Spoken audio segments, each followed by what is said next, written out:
October 6 ഈ തീയതിയിൽ തിരുസഭ അനുസ്മരിക്കുന്ന വിശുദ്ധർ: വിശുദ്ധ ബ്രൂണോ, വിസ് അഡൽബറോ, വിസ് ഔറയ, വിസ് ചെയോളാക്.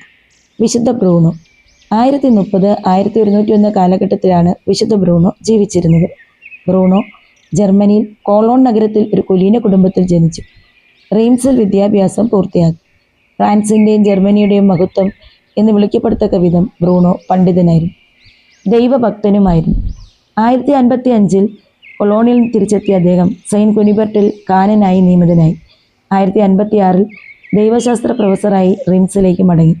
തൊട്ടടുത്ത ദിവസം സ്കൂളിൻ്റെ തലവനായി നിയമിക്കപ്പെട്ടു. 1074 വരെ അവിടെ തുടർന്നു. റീംസിൻ്റെ ആർച്ച് ബിഷപ്പ് മനാസസ് അദ്ദേഹത്തെ ചാൻസലറായി നിയമിച്ചു.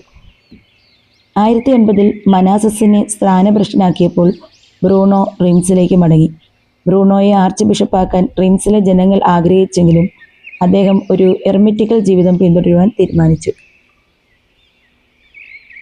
7-ാം ഗ്രിഗോറിയസ് മാർപ്പാപ്പയുടെ താൽപ്പര്യമനുസരിച്ച് വൈദികരുടെ വിശദീകരണത്തിനായി ബ്രൂണോ അധ്വാനിച്ചുകൊണ്ടിരുന്നു. അക്കാലത്ത് താൻ ഏകാന്തതയിലും പ്രാർത്ഥനയിലും ജീവിക്കുന്നതായി ബ്രൂണോ ഒരു സ്വപ്നം കണ്ടു.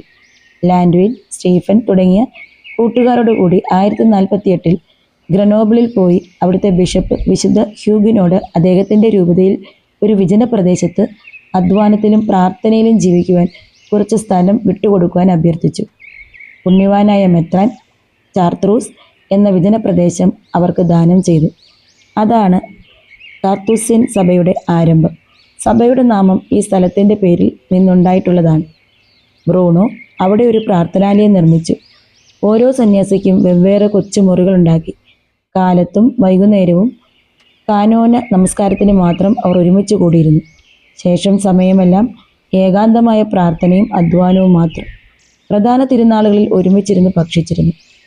പുരാതന കയ്യെഴുത്ത് പ്രതികൾ പകർത്തുകയായിരുന്നു അവരുടെ പ്രധാന ജോലി. 6 കൊല്ലത്തിന് ശേഷം ബ്രൂണോയുടെ വിശുദ്ധിയെപ്പറ്റി കേട്ട ഉർബൻ 2-ാമൻ മാർപ്പാപ്പ അദ്ദേഹത്തെ റോമായിലേക്ക് വിളിച്ചു.